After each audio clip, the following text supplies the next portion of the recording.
Alright YouTube, here's a little update about what's going on with the audio situation. Right before Slam, we leave in about a week, so here's an update. So, most of you probably know of the Cavalier. I ended up pulling everything besides a single battery and a single 4-channel. You know, we gotta have tunes in here, but there's no sub amps, no nothing.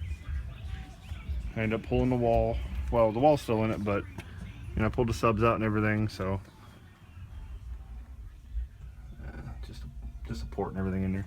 But so this car is completely empty besides a battery and a 4-channel, and I'll show you why.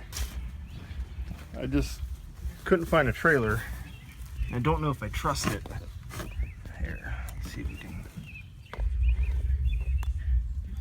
don't know if you can see all that down there. I just don't know if I trust all the rust and stuff on the subframe to hold all that weight. So, and I don't want to drive it all the way to Indianapolis because, you know, 5-hour haul on a lowered car, just, you know, it's a 99, so it's still good for around town. You know, I'm not pulling a wall or nothing on it, so I'm just going to keep that kind of for like a local base head kind of thing. So in the meantime, this is what happened. I ended up picking up a Blazer, a 2001, has a 4.3 in it, Vortec 4-wheel drive package. It's pretty much all factory. There's nothing done to the engine, nothing done to the transmission or exhaust. And I added some touches. I painted all the black and stuff. I just got tired of the ugly gray and whatever kind of chrome it had. I didn't like it. But all right, here's the audio portion.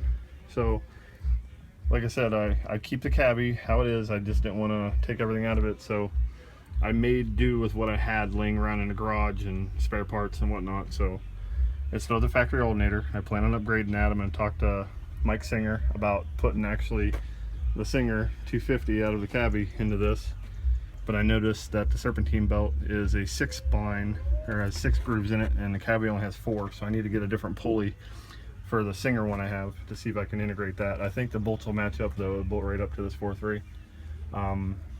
But you know, I used some that's some Kicker 0 gauge for the alternator positive. There's some audio pipe in there for part of the big 3. I messed that all up. Anyway, part of the big 3 for the motor. That's the kicker wire, and then the alternator wire's down here. It's the audio pipe 0. So the kicker wire goes into 200 amp circuit breaker and then goes back. The 4 gauge you see in there is actually what I had in here before on a Rockford 1200.1, because I ran 2 little 15s, you know, when I first bought it. Gotta have tunes, you know. So I put that on the 4-channel for now. That's just on this little Mesa 200 amp, but eventually that'll get taken out and swapped out. So, and I mentioned this build was actually done, you know, on top of the box and everything, it probably about 2 weeks to do all of the audio, all of it, the highs, the big 3, all, you know, everything I did on top of a full-time job. You know, I'm a father, I got a girlfriend, all that stuff. So now here's what's going on. Got that crack in the windshield. No, the audio did not do that, but maybe it'll make it worse. I don't know.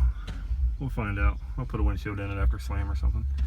So for now, got these switches down here. This is on the highs, that's why it's on all the time. This is on some lights and stuff. I'll show you later in the video probably, whenever it gets nighttime. This guy right here turns the sub amp on, and of course you got the bass knob. So, got a piece of grass tickling in the head. So, on to the install. I'm going to be running 2 of my 5 C&D Technology MR540s. I split off the 0, as you see. I got 2 runs right there coming from the front. One's power, one's ground. There's also an extra ground right there going to a seatbelt bolt. I got another one here. But they go up to the batteries, and then it jumps from all the 0 to 4 gauge going into these Alpine M110s. These are 2 ohm stable. They say they do 1100 at 2 ohms, but bad news is I run dual 2s, so I don't want to run the amps at 1 ohm and burn them up, because that one I actually own, and this one is my buddy Jordan's. He's letting me use. So, oh, thanks, buddy. But hey, they're getting down, man. I'm hoping to be doing 150s in this thing. They're on 2 Kicker L715s, dual 2s, 1000 RMS, and I am putting 650 watts out of each amp. That is it. Very underpowered. Mention in the Cavalier Wald, I did a 52 on the dash, door open, at 3,339 RMS, giving each kicker 1,650 watts apiece. I know they'll handle way more than what they have, so I'm working on an amp. I'm working on bigger stuff, so this is for now. But I mean, if I can hit a 150 on 1,300 watts in a no wall, I'll be happy. So on to the back. Now, it took me about a week to build this whole box. It is 11.43 cubes, tuned to 28 hertz. The port is like 19 inches tall by 4 inches wide by, oh shit, 15.63 deep. I'm not sure about the whole cubic air space in between there, but it's pretty fancy. Got some steel, got a lot of bracing in the inside, a lot of 1x1s. Everything's routed over.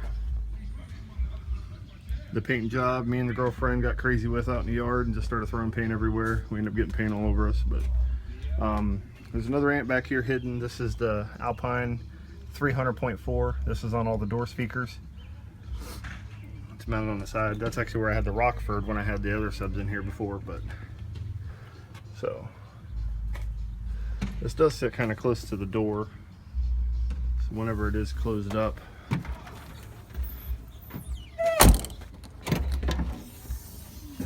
I mean, it's kind of tight, but it still gets down. It's moving a little bit of hair up front. I mean, we'll see what it can do. I'll finally get it metered at Slam. I'm pretty much walking in blind. I haven't metered this. I haven't played with it. I haven't fully tuned it. I haven't nothing. So we'll see. This is the last minute Slam build. I mean, we needed a car to go. Of course, you got to have a system to go. What's Slam without a system? And I wouldn't miss Slam for the world. I've been there for, I think this is my 4th year going, and I love every minute of it. Slam's one of the best things. It's what we call our vacation. She's awake. Third shift, it kills you. So that's what's going on. Just wanted to show off the new build, give an update on what's going on with the Cavy, what's going on with the Blazer. Oh, by the way, this thing is giving me like so many problems. See the new leaf spring mount there? Yeah, that thing snapped a couple weeks ago, so the audio had to be put off until I got that done, but I think we're getting close to being ready. I'm gonna throw an alarm on this and everything just in case, you know, the whole bullshit, people stealing. Stop stealing. Work for your shit. Anyway. Alright, it's kind of hard to see, but here's inside the port. Pretty cool in there. Yeah, we're gonna switch down here. I know it's dark, bear with me. But there's the rest of it. Oh god, got fuzzy. Okay. And the amps also have lights behind them also. Kind of hard to see them though, but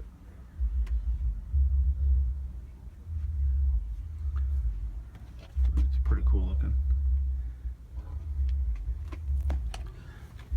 So now that you got to see what all's in it, you got to see all the lights in it, the next part of this video is going to be the only video I have of it so far. That'll be a little bit of the roof flex and the back window flex. So